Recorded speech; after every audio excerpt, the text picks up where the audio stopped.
Welcome to the Money Answer Show with host Jordan Goodman. Whether you are starting out, deep into your retirement, or somewhere in between, the Money Answer Show has the know-how to help you. Now here's your host, Jordan Goodman.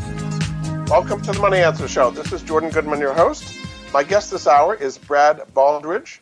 He is a college consultant, a founder of Taming, the High Cost of College, and the owner of Baldridge College Solutions. Welcome to the show, Brad. Hi, thanks for having me. Just give people a little bit of background about what you've learned and how you've kind of built up this expertise in the whole area of planning for and paying for college.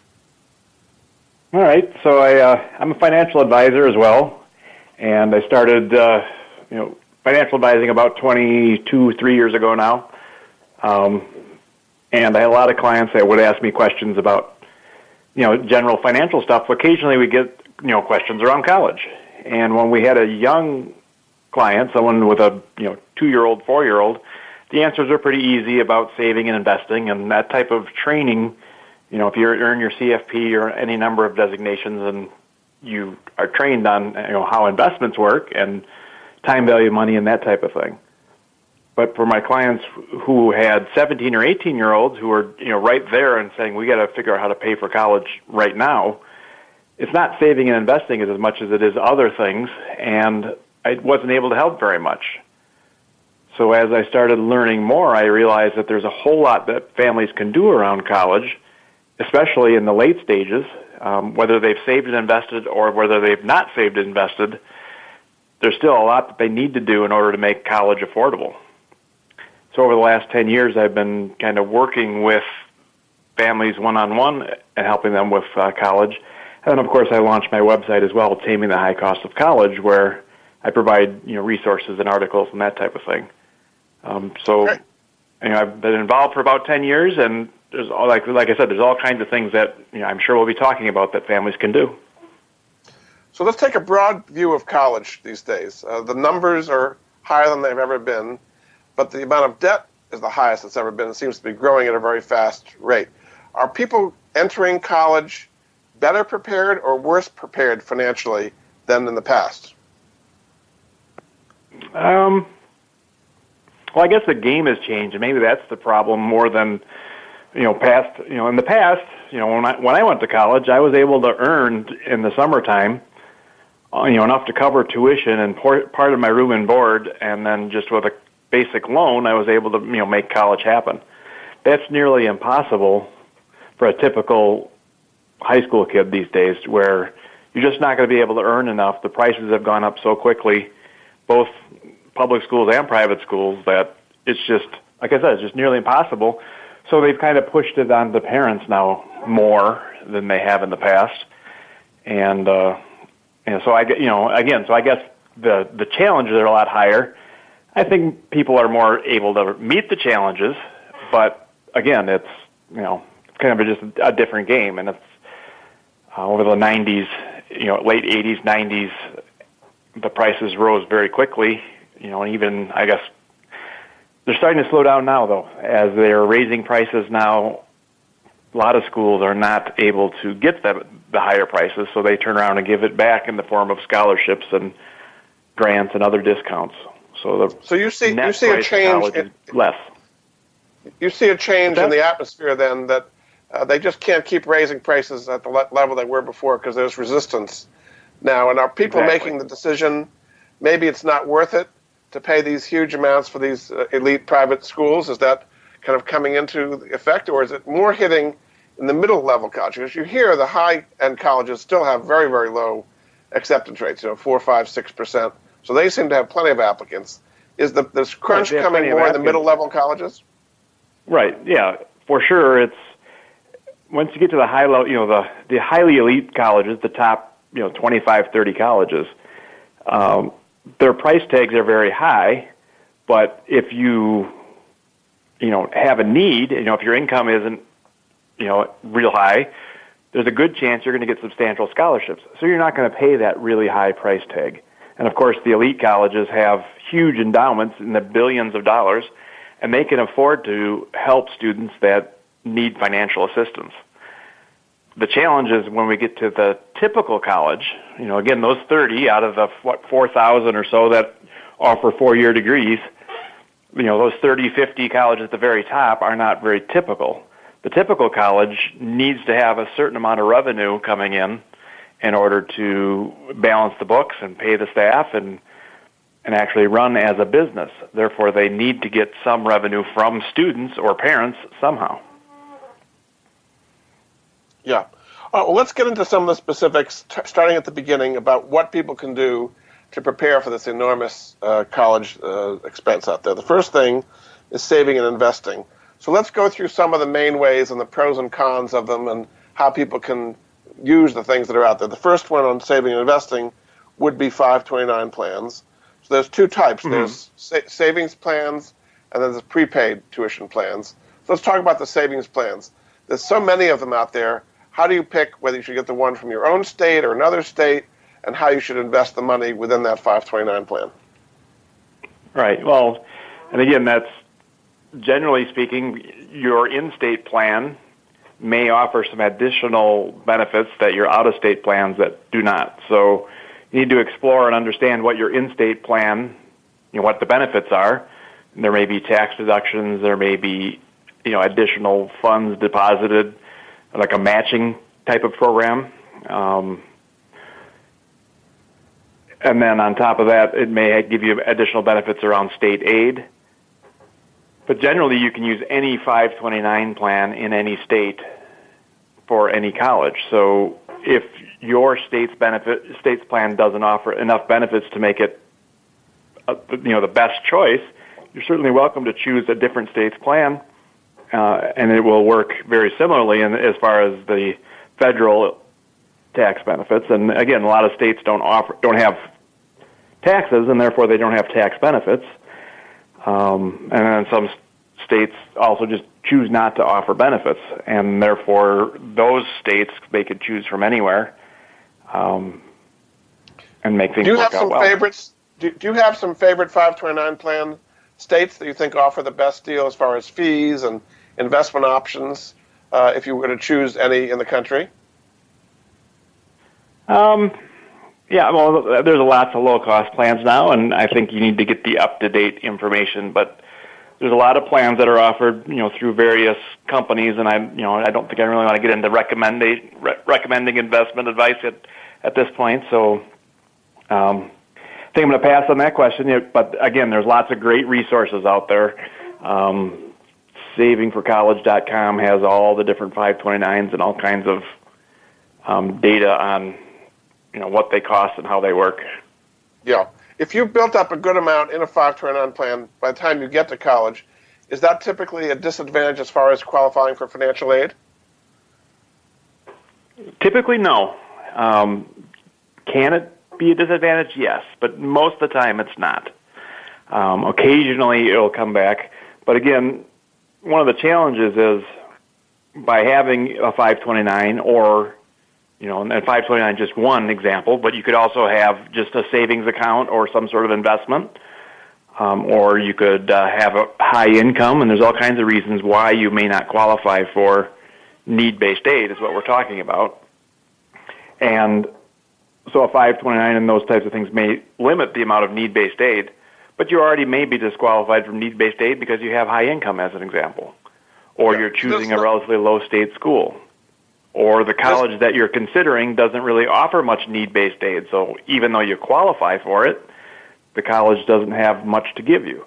So there's lots of reasons why you really need to understand the colleges that you're considering and how they treat financial aid and what you're likely to receive. Again, as an example, it wouldn't be unusual for a state school to say, yes, you need an additional $5,000. We agree, based on the math, that you need more money. Unfortunately, we don't have it, and therefore we're going to gap you, is what that's, the term for that is being gapped, which means although you can demonstrate you need, say, $10,000, you may only receive 5 or 0, depending on the state and the formulas and a relative situation. The gap's been going up, and those state aid has been going down to some extent, and therefore the gap's been rising? Yeah, I mean, certainly been a lot shifting as far as, more and more is becoming on the parent and or student. State budgets are tighter and tighter, so a lot of the aid that used to come directly from the state and support the state schools isn't there, so they've had to raise tuition at those schools. And private schools, of course, are under a lot of pressure in general, so their costs have been going up as well. Yeah. Okay, and then how about prepaid tuition plans? I think about 18 states have those now. Is that often a good option? It's occasionally a good option, and my recommendation is you really understand, how that option works and what the fine print is. And again, because once you go to those options, a lot of times you're getting benefits at a local state school, and that's it, or an equivalent dollar amount if you would choose to go somewhere else in the state. And sometimes you can't even take it out of state. So you need to really understand the fine print. A lot of states started these programs, and a number of them have stopped them because if the benefits are too good to be true, that means it's costing the state a lot of money, and they can't afford to run the plans, so they kind of back out. So I would caution people. I've seen some really good deals, but I've seen a lot of people feel like they've been painted into a corner because they lived in one state for a while and moved to a different state, and now they've got this prepaid plan in a state that's far away and only eligible at that state, and there's a lot of downside to the prepaid plans as well. Very good. Okay, we're going to take a break. This is Jordan Goodman of the Money Answer Show. My guest this hour is Brad Baldridge. He is a college consultant. He is the founder of Taming, the High Cost of College, which is a website. He's a certified financial planner who helps people with all these issues about college. We'll be back after this. My guest this hour is Brad Baldridge. He is a college consultant, founder of the website tamingthehighcostofcollege.com. And welcome back to the show, Brad. Hi. Tell people specifically what kind of services you offer, and do you do it all over the country or just where you're located? Yeah, so I help families with what I would call late-stage college planning. In other words, you've got a high school, say freshman, sophomore, junior, ideally a little sooner. I do help, parents of seniors as well, but again, I would recommend starting sooner than that. And I help people figure out this whole game as far as, visits and financial aid, need-based aid, merit aid, loans, tax planning, all the different pieces that can go into a good college plan. And help them make college more affordable. And again, many parents are trying to, send their students to relatively expensive schools. They don't really want to say no. They just need to figure out the best way to do it. So I help people all over the country. I'm based here in Milwaukee, so certainly you're welcome to come to my office, but certainly not required. So what you do is not something done by the college counselor at a high school, right? They don't get into all this financial part. They're pretty much helping you pick the school and apply for it, but all this financial part, you're pretty much on your own. Is that right? That's true, right. So what makes me very unique and different than a lot of college counselors out there is I work primarily with the parents and understanding what the parents can afford and saving and investing and filling out financial aid forms and all that type of thing. There's other college counselors out there that help students, and they would focus on things like writing essays or choosing a major, choosing a career, choosing colleges, that type of thing. But they're mostly working with the student, trying to figure out what they want to be when they grow up and how to get there. Whereas I'm working with the parents, a lot of times I will partner with that type of counselor as well, where I'll figure out how to pay for whatever it is that the other counselor determines is appropriate, whether it's a public school, private school, expensive or not. My goal is to make, to work on the financial side and work with the parents. Yeah. What was your reaction when the college scandal came out with Singer and paying off people and making phony applications through phony athletic scholarships and all that? Were you surprised by when that all came out? No, I wasn't surprised at all. I mean, there's always been an element of pay to play involved in higher education, as there is in many other areas. where, again, if you have enough money, you might get special medical treatment, you get special education, you get special, the best seats at the sporting events, et cetera, et cetera. So that's not unusual. The fact that it got, almost to the point of fraud, I think they took it too far, where, again, there's lots of names on buildings at a lot of colleges, and if you have that same name, there's a good chance you'll get a little bit more than the average bear. How do you think the revelation of this whole scandal is going to change the scholarship and the whole application of college process? Probably not much in the long run, because there's always been an ongoing challenge for colleges, again, where they're trying to balance their budgets and they need to build expensive buildings, and in order to compete, as an example, they might need a very expensive science center, and if they can get well-heeled donors to help pay for those types of buildings, then, again, it's not unusual for colleges to say, well, then you spent all this money helping us build this building, we'll allow your student, and again, usually they're bending the rules, they're not outright breaking them, they're just saying, well, your student's not quite academically qualified, but we'll let you in anyway. That type of thing has been going on for years and years. And we're seeing it in an international play as well, where colleges are bringing students from all over the world, and most of those students are paying substantially more than the typical student would be paying on campus, because they can, and it works well for the colleges in order to raise more revenue. Yeah. Okay, let's get back to what are some of the benefits you might be able to get from your own state as far as in-state schools, loans, and grants? What are some things people can look for inside their own state? Yeah, so every state has a kind of a different menu. Some states are more generous than others. Again, just like the 529 benefits may or may not be strong in your state, there's also some states offer loans that are as good or better than the federal loans. Some states offer scholarships. I know here in Wisconsin they offer a scholarship to the top student of the graduating class.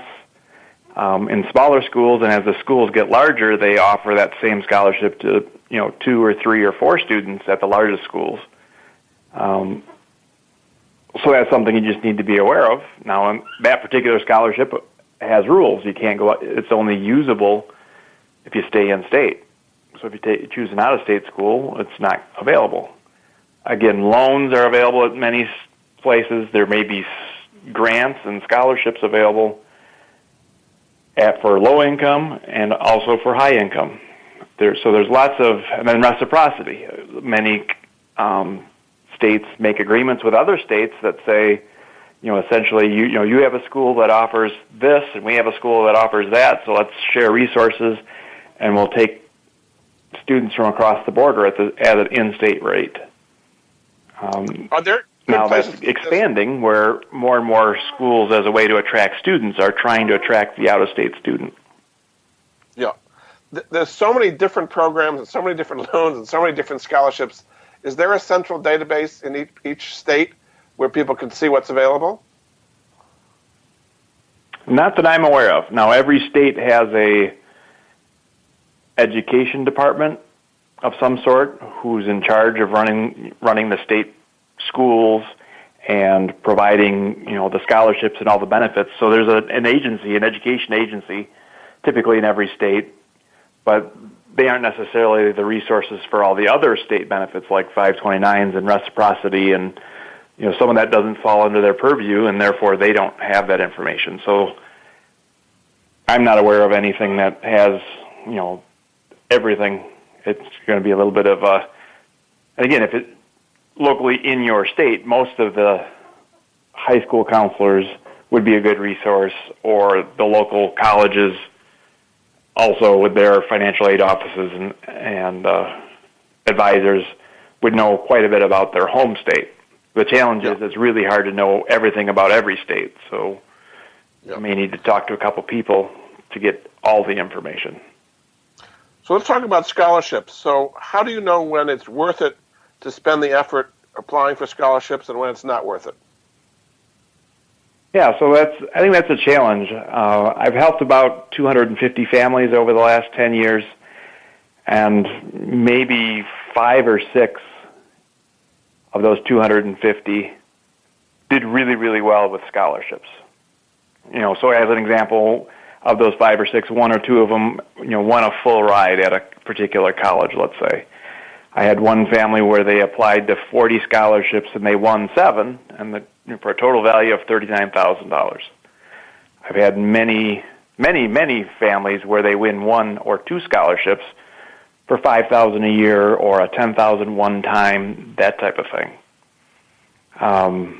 But there's probably at least half or more that either don't pursue scholarships or don't win scholarships of any sort. Sometimes it's because they didn't do it, but a lot of times they just didn't do it well.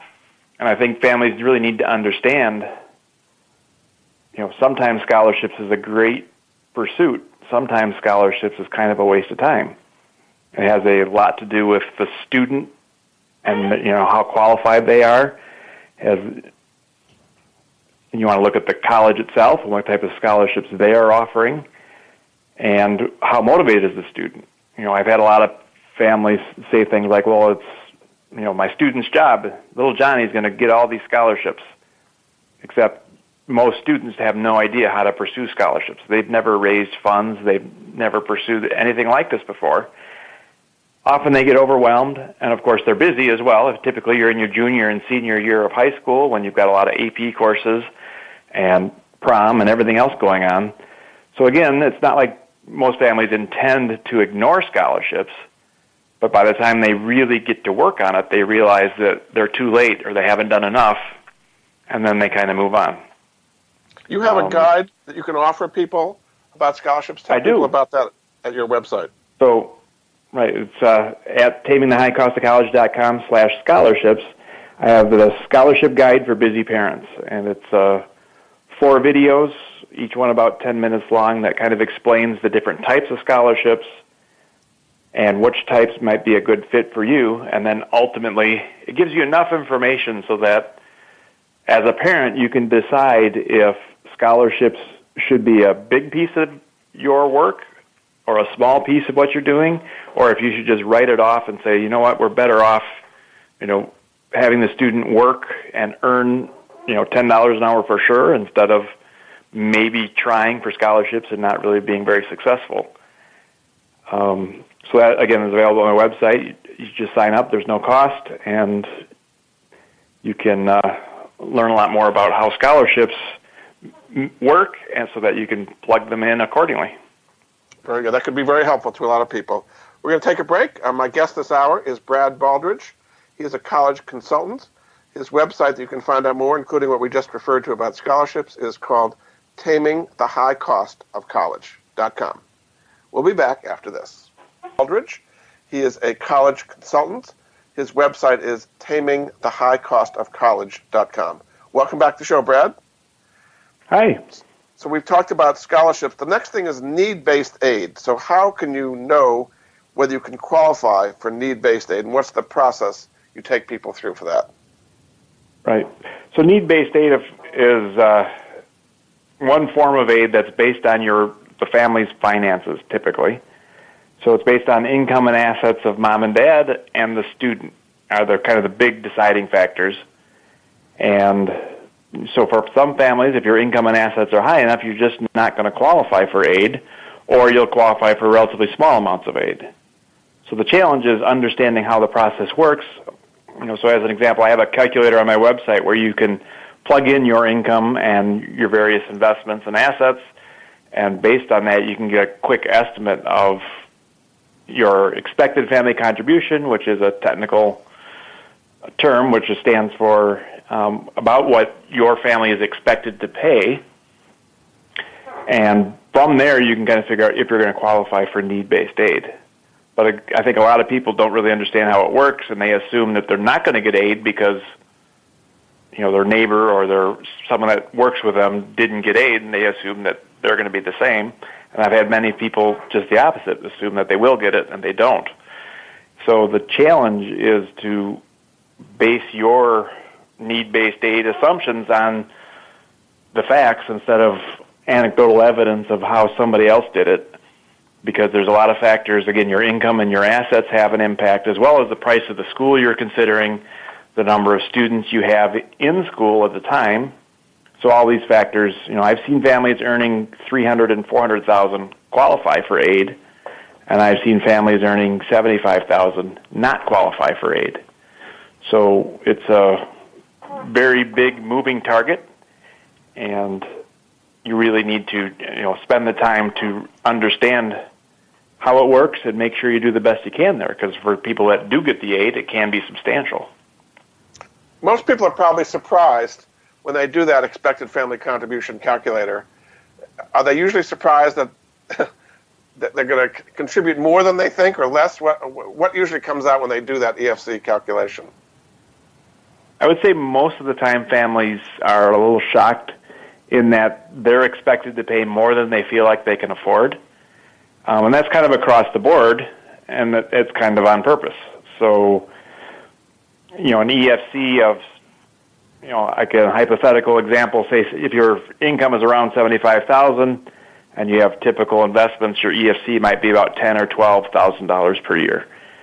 And if you double that to $150,000 of income, your EFC might jump up to like $30,000.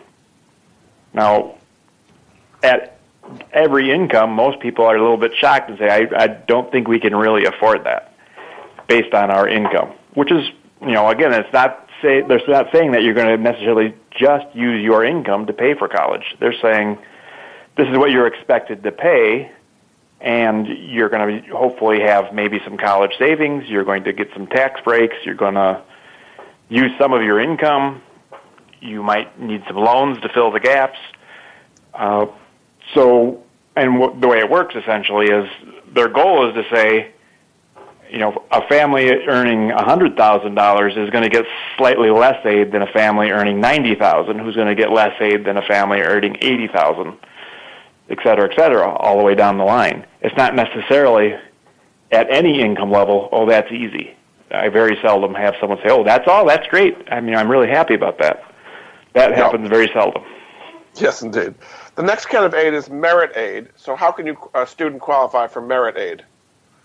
Right. So merit aid is kind of the other side of the coin. So merit aid is based on the student and what the student has accomplished or what their grades are or whatever it might be as a reason that a college may want to provide aid to attract the student to their school. Schools generally compete for the best and strongest students, whether it's academics or music talent or athletics or whatever it might be, right? The strong young quarterback gets pursued by a lot of colleges, and so does the high academic achiever or the talented singer or minorities, and there's all different reasons that colleges are pursuing students. Sometimes it's obvious why, and sometimes you may not even know what's happening. Again, as an example, if all the tuba players happen to graduate from a particular college, the band director or the symphony director may be in the admissions office saying, we need to accept tuba players so that I can fill out my musical requirements. And tuba players may get additional scholarships or benefit of the doubt as far as admissions, again, because that's something that the college needs. Every college is trying to build a well-rounded, high-quality class of the best students that they can get. Now, best is the college's opinion of what's best. Again, whether it's academics or talents or whatever it is, they want to build the best class they can, and they're going to need athletes and high academic achievers and leaders and followers and music talent and actors and organization, people that can run all the various clubs and organizations and interests that are available on campus. So again, they're trying to build a well-rounded, diverse crowd where they're so they have to kind of pick and choose. And the higher or more prestigious the college, the more likely they get to pick and choose their incoming class and offer merit to who they see as filling the holes that they need filled. Yeah. What role does college testing play today in the SAT scores and all that? Is that an increasing role or decreasing role? That's a tough call. I think some colleges are using it more because it's really hard to compare high schools as an example. If you have two students that got a 4.0 at different high schools, it's really hard to know if they're strong students or if it's a weak high school. Therefore, they use things like test scores as a way to evaluate, independent of the high school, how strong the student is academically. Now, the challenge, of course, is many students now are doing test prep and getting all kinds of testing advice, and there's been some scandals as far as the actual tests being released and available, where students have access to the questions ahead of time. So that's making it more and more challenging. So I think many colleges will continue to use it as a piece of the puzzle. Some colleges are deciding to be test optional as well, though. So there's kind of both camps there. So again, depending on your goals, you need to really understand, well, do I need to have strong test scores or not? Is it important to the schools I'm interested in? But I often see that where we're not matched, right? You're either going to have to change your test scores because they're not strong enough, or you're going to have to change your schools. Right now, you're not matched up real well, so you're going to be disappointed because you're not going to get accepted at the schools that you're shooting for. Yeah. Talk a little bit about the whole process of college selection. I mean, there are, as you say, 4,000 schools. How can people narrow it down to what's appropriate for them and what they can afford? Yeah. Well, I guess the first part of it is you got to spend some time and effort and legwork. So you need to be doing things like visits, college research, where you might use a college database where you can gather information about the colleges you might like. Figure out what's going on in your local state schools. For a lot of families, that's kind of a good baseline, but don't automatically give up on the privates, because a lot of times you can go to a private school for a similar price as the in-state state school. And now a lot of out-of-state state schools are offering scholarships and other benefits, so even out-of-state state schools are available. So there's a lot of options, and it really boils down to spending the time to understand the process. And I think that's the biggest thing, is it's getting more complicated and it's requiring more time. And as families are busier than they have ever been, of course, but this is something else that is demanding both the parents' time and the students' time. And I think a lot of families underestimate how much time they need to put into this, and they don't start early enough. So my recommendation as far as doing the research is you start in your sophomore year, maybe even freshman year. And again, if your student's not very mature, I'm not saying you're going to go do a college visit with your student. But as a parent of a freshman in high school, you certainly can start trying to figure out if you're going to qualify for need-based aid, start understanding merit-based aid based on how, current academics and what your student is, and really just trying to understand all the different options. And then as your student matures, you might do some of the preliminaries as freshman and sophomore, and then the junior year, when your student is old enough to appreciate a college visit, that's when you might start college visits, or maybe in the sophomore year. And because in the junior year, you're probably going to need to be doing visits, figuring out scholarships, getting your testing done. In other words, ACT or SAT, it falls in the junior year. And kind of major and school selection all falls in the junior year, so that in your senior year you can be applying for financial aid as parents and applying to colleges as the student, and kind of finalizing, because it all needs to be done by the May of your senior year. Yes. So as quickly as your student made it through middle school, they're going to go through high school as well, and before you know it, college is going to be here. So that's probably my number one recommendation. If you don't get anything else out of this, start earlier than you think you need to, because you can always slow down. But if you start too late, there's a lot of pressure and there's a lot of mistakes that are made. Very good. All right, we're going to take another break. This is Jordan Goodman of the Money Answer Show. My guest this hour is Brad Baldridge.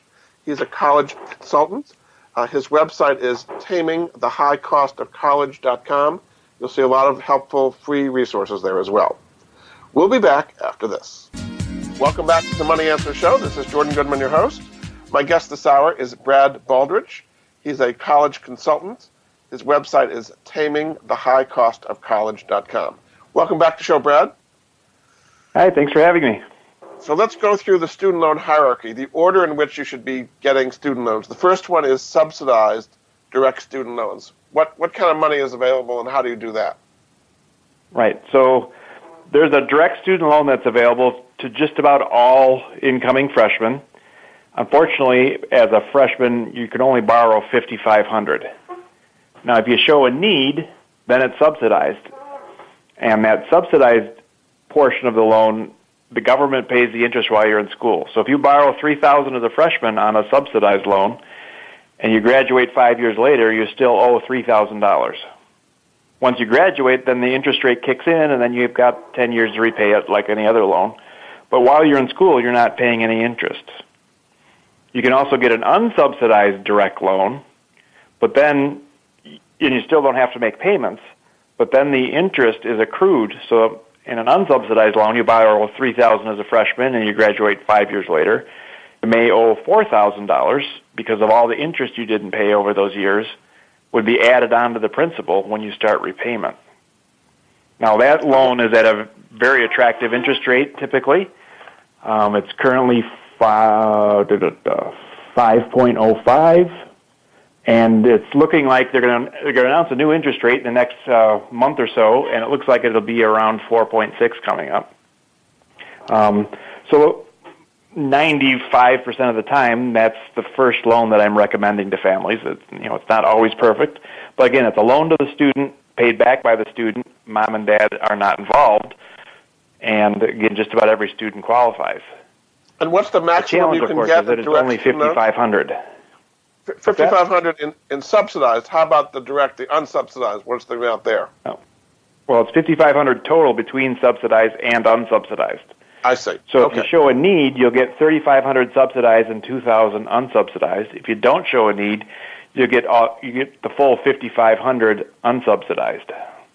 Yeah. So that's a start, but that's not going to get you to $5,500 is not going to get you very far. So the next level, right? Exactly. Parent Plus loans. So what are the pros and cons of Parent Plus? After that, the federal government offers the Plus loan. So both of the loans we've been talking about so far are both through the federal government. The Plus loan, you can borrow up to the cost of attendance minus any other aid. So if your student, is at one of the most expensive schools, it's $75,000 a year. Theoretically, mom and dad could borrow, $70,000 on a Plus loan and pay for school with the loan. And again, I'm not saying you should. I'm saying you could. But the Plus loan is a loan that's available for most families to fill the gap, whatever the gap might be. Now, that loan is a loan to the parents, paid back by the parents. The student's not involved.